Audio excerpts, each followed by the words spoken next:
This is on three words that are used in the Hindu religion, because the words are of Hindu connotation, but the meaning is much more different. These three words are: Satyam means truth, Shivam refers to consciousness, and Sundaram means beauty. Truth, awareness and beauty. This I have changed it slightly, maintaining the Hindu aspect as well as the universal approach. Ram, the embodiment of Satyam, Shivam, Sundram. Each individual, ultimately, he is the seed of truth, awareness and beauty.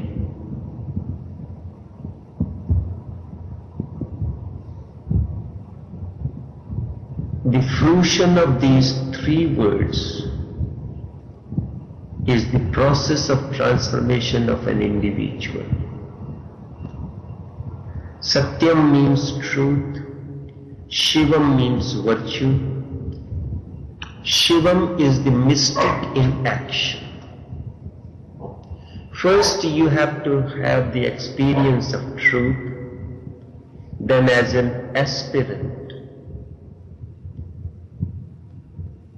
you have the way you enter into action is known as Shivam. Each individual enters into actions according to his or her own awareness, understanding of the life, circumstances and situations around. If the consciousness is working through the filters of ignorance, greed, negation of truth, then the actions will be different than when there is no filter and consciousness comes to you directly like the sunlight.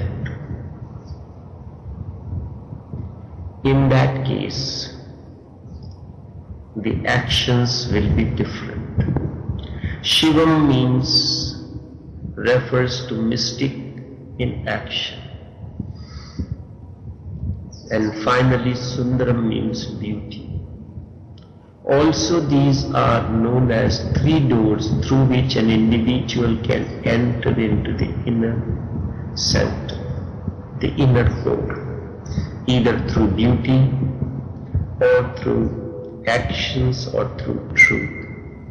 Mystic is total in his every act, and that totality brings the third word, which is Sundram. Satyam is the experience, because truth has to be experienced. Satyam is the experience. Shivam is the action that comes out of the experience. If you have experienced truth, then every one of your action will evolve out of that experience. If you had put your finger into the electrical socket and experienced the effect of electricity, then each one of your actions will be guided by that experience. And Sundaram is the flowering of the consciousness of the man who has experienced truth. These three are the ultimate reality for those who are on the mystical path. First the experience, then the actions that come out of this experience, and finally the flowering of the consciousness. How does the consciousness flowers? Consciousness of the person flowers who has experienced truth. A flower that has been properly nourished and nurtured, how does it grow? It will attain to its full bloom, as compared to that which has neither been provided the nourishment, required doses of the nourishment and the water. Then its blossoming will not be total, as compared to the seed that has been provided, required amount of nourishment, the quality of nourishment, and the water. So too, when an individual comes in the company of a master, his experiences begin to be totally different. Then actions come out of that experience, even if you wish to act otherwise. And then these three becomes a door readily available to you to enter into your inner being. Satyam is the experience, Shivam is the action that comes out of that experience, and beauty is the flowering of consciousness of the man who has experienced truth. These three are the ultimate reality for those who are on the mystical path. This is the embodiment of the enlightened one. This is why I say Ram is the embodiment of Satyam, Shivam and Sundram.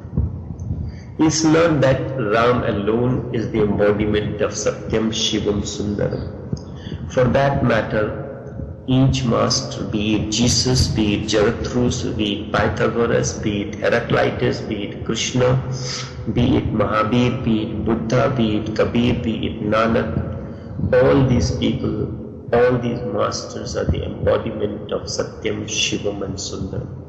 They have experienced the truth, and each one of their actions evolve out of this experience. And then the consciousness has attained to its full bloom.